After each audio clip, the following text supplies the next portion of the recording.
2년. 지난 4월 춘천에 가려고 하다가 못 가고 말았다. 나는 성심여자대학에 가보고 싶었다. 그 학교에 어느 가을 학기 매주 한 번씩 출강한 일이 있다.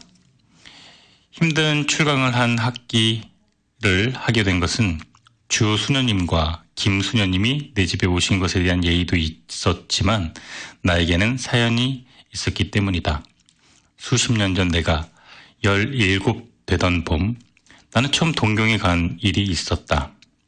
어떤 분의 소개로 사회교육가 미우라 선생 댁에 유숙을 하게 되었다. 시박구 시로간에 있는 그 집에는 주인 내외와 어린 딸 세 식구가 살고 있었다. 하녀도 서생도 없었다. 눈이 예쁘고 웃는 얼굴을 하는 아사코는 처음부터 나를 오빠같이 따랐다. 아침에 나왔다고 아사코라는 이름을 지어주었다고 하였다. 그 집 뜰에는 큰 나무가 있었고 1년 초 꽃도 많았다. 내가 간 이튿날 아침, 아사코는 스위트피를 따다가 꽃병에 담아 내가 쓰게 된 책상 위에 놓아주었다. 스위트피는 아사코같이 어리고 귀여운 꽃이라고 생각하였다. 성심여학원 소학교 1학년인 아사코는 어느 토요일 오후 나와 같이 저희 학교까지 산보를 갔다. 유치원부터 학부까지 있는 카톨릭 교육기관으로 유명한 이 여학원은 시내에 있으면서 큰 목장까지 가지고 있었다. 아사코는 자기 신발장을 열고 교실에서 신은 하얀 운동화를 보여주었다. 내가 동경을 떠나던 날 아침, 아사코는 내 목을 안고 내 뺨에 입을 맞추고 제가 쓰던 작은 손수건과 자기가 끼던 작은 반지를 이별의 선물로 주었다. 옆에서 보고 있던 선생 부인은 웃으면서 한 10년 지나면 좋은 상대가 될 거예요 라고 했다. 나는 얼굴이 뜨거워지는 걸 느꼈다. 나는 아사코에게 안델센 동화책을 주었다. 그 후 10년이 지나고 3, 4년이 더 지났다. 그동안 나는 초등학교 1학년 같은 예쁜 여자아이를 보면 아사코 생각을 했다. 내가 두 번째 동경에 갔던 것도 4월이었다. 동경역 가까운 데 여관을 정하고 즉시 미우라 선생님 댁을 찾아갔다.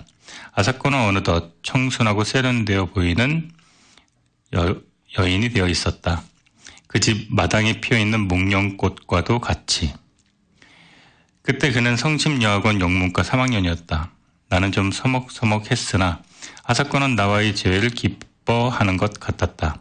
아버지 어머니가 가끔 내 말을 해서 나의 존재를 기억하고 있었나 보다. 그날도 토요일이었다. 저녁 먹기 전에 같이 산책을 나갔다. 그리고 계획하지 않은 발걸음은 성심여학원 쪽으로 옮겨져 갔다. 캔버스를 두루 거닐다가 돌아올 무렵 나는 아사코 신발장은 어디 있느냐고 물어보았다. 그는 무슨 말인가 하고 나를 보다가 교실에는 구두를 벗지 않고 그냥 들어간다고 했다. 그러고는 갑자기 뛰어가서 그날 잊어버리고 교실에 두고 온 우산을 가지고 왔다. 지금도 나는 여자 우산을 볼 때면 연두색이고 왔던 그 우산을 연상한다. 쉘브르의 우산이라는 영화를 내가 그렇게 좋아한 것도 아사코의 우산 때문인가 한다. 아사코와 나는 밤늦게까지 문학 이야기를 하다가 가벼운 악수를 하고 헤어졌다. 새로 출판된 버지니아 울프의 소설 세월에 대해서도 이야기한 것 같다. 그것도 10년이 지났다. 그동안 제2차 세계대전이 있었고 우리나라가 해방이 되고 또 한국전쟁이 있었다. 나는 어쩌다 아사코 생각을 하곤 했다. 결혼은 하였을 것이요. 전쟁통에 어찌 되지는 않았나. 남편이 전사하진 않았나. 별별 생각을 했다.